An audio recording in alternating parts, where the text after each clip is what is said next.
Assalamualaikum Ayah Ibu sekalian. Bayangkan kita punya dua bangunan. Bangunan pertama, bangunan A, bangunan sholat yang kokoh. Anak-anak yang punya bangunan sholat yang kokoh biasanya adalah mereka yang udah punya kesadaran sholat dengan baik. Sehingga mereka bisa mandiri menunaikan sholat 5 waktu. Biasanya mereka juga anak-anak yang memahami rukun-rukun sholat dengan baik, sehingga kemudian mereka mampu sholat dengan khusyuk, sholat dengan tenang. Bangunan yang kedua, bangunan B adalah bangunan sholat yang rapuh. Anak-anak yang bangunan sholatnya rapuh biasanya adalah anak-anak yang belum punya kesadaran sholat dengan baik, sehingga ya ini kita temui mereka biasanya udah balik, tapi masih nggak mau sholat, malah meninggalkan sholat. Mereka juga biasanya kurang memahami rukun-rukun sholat dengan baik, sehingga kita lihat ini mereka sholatnya mungkin buru-buru, ya asal-asalan gerakannya, yang penting selesai, begitu. Lalu bukan tidak mungkin, anak-anak yang bangunan sholatnya rapuh, ini adalah mereka yang udah apatis. Mereka mulai mempertanyakan, meragukan, sebenarnya ngapain sih kita sholat? Apa sih gunanya? Nah, sebelumnya, perkenalkan saya Aldi dan istri saya Teh Indah Fakihah. Kami adalah penulis dan trainer parenting berdua yang insya Allah akan memandu ayah ibu sekalian dalam kelas 15 hari latih anak disiplin sholat. Oke, tentu saja sebagai orang tua muslim, kita pengen anak-anak kita punya bangunan sholat yang kokoh. Tapi, sebagaimana membangun bangunan pada umumnya, kita harus memulai dari bawah. Kita harus bangun dari pondasinya, tiangnya, kemudian dindingnya, isinya, dan seterusnya. Begitu kan ya? Tidak mungkin kita urutannya acak-acakan, karena nanti akan menjadi bangunan yang rapuh. Nah, untuk memiliki bangunan sholat yang kokoh, sebenarnya ada 3 levelnya atau 3 tingkatannya. Level yang pertama adalah usia 0 sampai 7 tahun. Sedangkan di level yang kedua adalah usia 7 sampai 10 tahun. Kemudian di tingkat atau level yang ketiga adalah usia lebih dari 10 tahun. Kesalahan banyak orang tua muslim adalah ketika berusaha membuat bangunan sholat yang kokoh pada anak-anak, itu banyak komponen-komponen penting yang dilewatkan atau tidak dibangun dengan baik. Saya kasih salah satu contohnya. Satu komponen penting di usia 0 sampai 7 tahun adalah orang tua perbaiki sholatnya sendiri. Nah, sebenarnya dari pertama kita menikah atau dari anak pertama kali lahir sampai mereka usia 7 tahun, kita punya peluang setidaknya 7 tahun itu ya, untuk memperbaiki sholat kita sendiri. Memperbaiki pemahaman sholat kita, memperbaiki rukun-rukun sholat kita, memperbaiki bacaan sholat kita, sehingga kemudian kita bisa sholat dengan khusyuk. Kenapa ini menjadi salah satu komponen yang penting?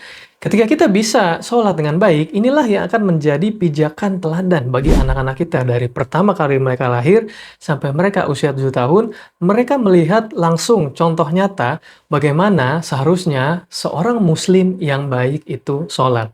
Oke, tapi kebanyakan orang tua muslim kan ngelewatin ini. Bahkan sampai anak tiba-tiba udah remaja, sholatnya kita kualitasnya masih gitu-gitu aja. Kita nggak benar-benar memperbaiki sholat kita.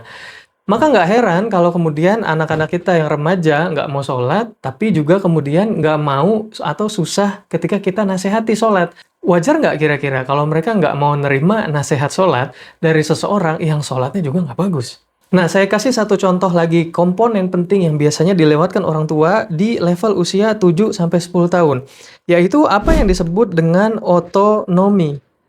Di usia ini idealnya mulai 7-10 tahun sebenarnya kita mulai pelan-pelan memberikan otonomi kepada anak-anak untuk mengatur rutinitas ibadahnya sendiri termasuk dalam hal ini ibadah sholat. Tentu tidak dilepas begitu saja dengan batasan-batasan. Itulah pentingnya di rentang usia ini kita banyak diskusi, musyawarah dengan anak-anak untuk kemudian kita deal gimana nih rutinitas sholat yang mau kita bangun bersama-sama.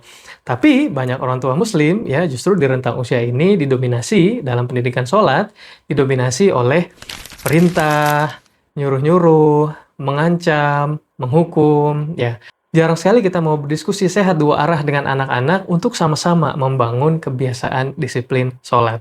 Nah, ini baru 2 contoh aja komponen-komponen penting yang biasanya dilewatkan atau tidak dibangun dengan baik oleh orang tua muslim.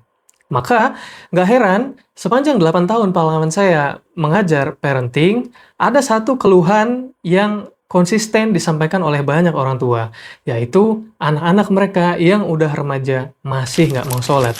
Bahkan ada anaknya yang usia 20-an meninggalkan sholat. Kenapa bisa terjadi? Sekali lagi, karena bangunan sholat mereka rapuh. Sebab kita tidak membangun pondasinya, lalu level di tengahnya, hingga sampai ke atas dengan baik. Banyak yang kita lewatkan sehingga bangunan itu ringkih sekali, dan anak-anak mudah melepaskan sholat dalam kesehariannya.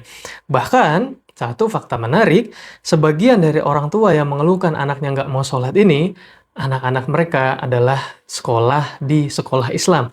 Dari SD, SMP, SMA, sekolah di sekolah Islam yang mana dalam kesehariannya diajarin sholat, dibiasain sholat. Tapi begitu selesai sekolah, lepas juga sholatnya. Tentu sebagai orang tua muslim, kita nggak ingin seperti itu. Untuk itu, ayah ibu sekalian, dalam kelas 15 hari latih anak disiplin sholat, saya dan istri saya Teh Indah, kami akan bongkar semua apa saja komponen-komponen penting yang nggak boleh kita lewatin dalam pendidikan sholatnya anak-anak. Jadi kita akan belajar 3 materi utama, mulai dari level prasekolah 0-7 tahun, 7-10 tahun, lalu usia remaja.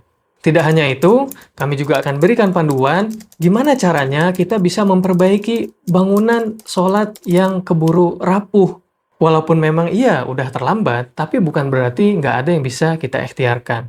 Jadi kami akan pandu gimana kita bisa membangun kembali pendidikan sholat pada remaja kita saat ini yang mungkin udah lalai dalam sholatnya.